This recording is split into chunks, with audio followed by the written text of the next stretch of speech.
Jubilee hills ఉప ఎన్నికల్లో ఈరోజు పోలింగ్ ఉదయం 7 గంటలకు ప్రారంభమైనప్పటి నుండి కూడా చాలా పోలింగ్ స్టేషన్స్లో తిరిగినప్పుడు మేము అబ్జర్వ్ చేసింది ఏంటంటే, ఉదాహరణకి ఓజు కాలనీ ఉన్నది. అక్కడ ఉన్నటువంటిది చాలామంది కూడా హిందువులు. కానీ అధికారులు మాత్రం నేను చూసిన దాంట్లో ఇప్పటివరకు తిరిగిన బూతులలో ఎక్కువ శాతం మైనార్టీలకు సంబంధించినటువంటి వాళ్ళని ప్రిసైడింగ్ అధికారులుగా పెట్టడం జరిగింది. స్టాఫ్ కూడా పక్కన వారికి సపోర్టింగ్ స్టాఫ్ కూడా అంత మైనార్టీలు ఉన్నారు. ముఖ్యమంత్రి గారు చివరి ప్రసంగంలో గల్లీ గల్లీ తిరుగుతూ ముస్లిమ్స్ ఉంటే మేమున్నాం, మేముంటే ముస్లిమ్స్ ఉన్నటువంటిది సోషల్ మీడియాలో అంత విస్తృతంగా ప్రచారం జరుగుతుంది తనపైన నెగిటివ్గా. తాను అనుకున్నట్టు విధంగా డిస్ట్రిక్ట్ ఎలక్షన్ ఆఫీసర్ పైన ఒత్తిడి తీసుకొచ్చి ప్రిసైడింగ్ ఆఫీసర్లు అందరినీ కాక మైనార్టీలని కాక నియమించినట్టయితే ఎక్కువ శాతం ఎలక్షన్స్లో రిజల్ట్స్ తారుమారేటువంటి పరిస్థితి కనపడుతున్నది.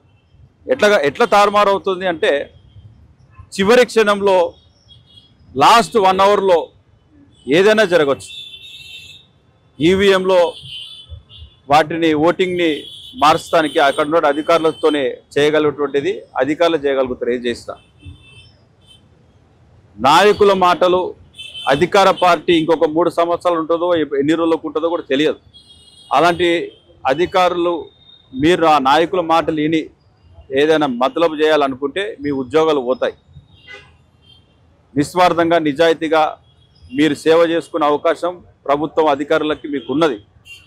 కానీ అధికార పార్టీ యంత్రాంగానికి తల ఒగ్గి మీరైనా తప్పుడు పనులు చేస్తే మునుగోడులో రిటర్నింగ్ ఆఫీసర్ ఎలా విధంగా అయితే సస్పెండ్ అయ్యాడో అలా అధికారులకు ఇబ్బంది కలిగేటువంటి పరిస్థితి ఏర్పడుతుంది. దయచేసి నిస్వార్థంగా నిజాయితీగా ఎక్కువ శాతం మైనార్టీలు ఉన్న చోట్ల కూడా మీరు ప్రిసైడింగ్ ఆఫీసర్లని మైనార్టీలను పెట్టడం, స్టాఫ్ కూడా సపోర్టింగ్ అలా పెట్టడం అనేది కరెక్ట్ కాదు.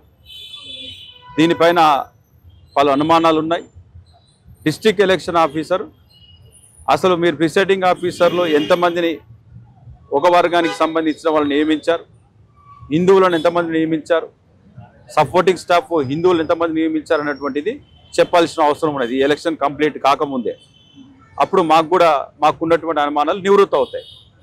లేని పక్షంలో కొన్ని అనుమానాలు పడాల్సి వస్తుంది. ఆ అనుమానాలని నిజమయ్యే విధంగా ఫలితాలు వచ్చినట్టయితే ఇది నిజాయితీగా ఈ ఎన్నికలు జరిగాయని చెప్పి అనడానికి వీలు ఉండదు. ప్రధాన రాజకీయ పార్టీ అలర్ట్గా ఉండాలి. మీరు కూడా ఆలోచించండి, సమీక్షించండి. ఒకసారి మీరు కూడా తిరిగితే మీకు కూడా అర్థమవుతుంది కాంగ్రెస్ పార్టీ చేస్తున్న కథలేంటో.